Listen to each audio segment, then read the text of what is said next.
Hi, my name is Rob Russell. I'm an academic success coach with the Center for Academic Success and Transition, or CAST office here at UNL. The goal of our office is to help you, the student, be the best student you can be and to maximize your education here while you're at UNL.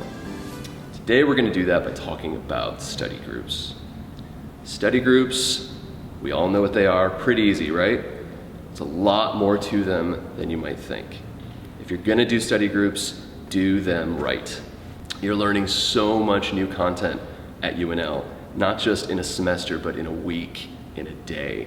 Study groups are a fantastic way to help supplement the education you're getting in the classroom. Content is difficult.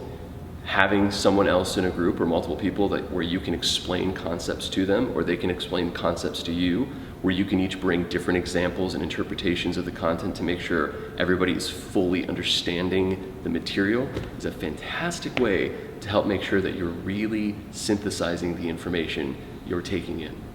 When you create a study group, though, make sure that everybody is on the same page, not just about when you meet and how long you're going to be there and any possible goals and expectations that are going to be happening during the actual study group, but also make sure that everybody understands that this is a point everybody needs to get heard.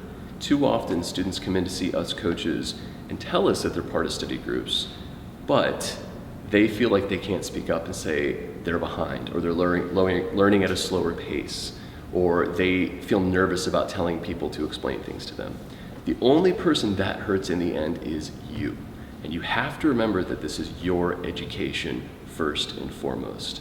Study groups are fantastic and they are a great tool that you should utilize, but they should not replace the actual studying you have to do on your own. And think about it. At the end of the day, if you're working with a study group, no matter what, it's still just you taking that test or writing that paper or giving that presentation in class. You have to make sure that you understand the material first, that you feel comfortable asking your group questions, that you all feel comfortable taking at a pace that makes sense for you all.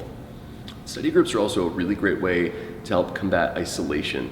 If you have an asynchronous class, if you have a class that only meets in person a couple times a week or once every 2 weeks, it's a great way to meet peers, people that might be in your major as well too, that people that might be in other classes with you that you can carry over with. Just remember, ask these questions up front, be open and honest about what you need in your education, and make sure you're all on the same page. If you have any questions about studying or study groups or anything related to your education at UNL, feel free to reach out to me or any of the coaches in the CAST office. We're in 127 Love Library South, and we absolutely want to talk to you about everything and anything. Best of luck to you, and go Big Red.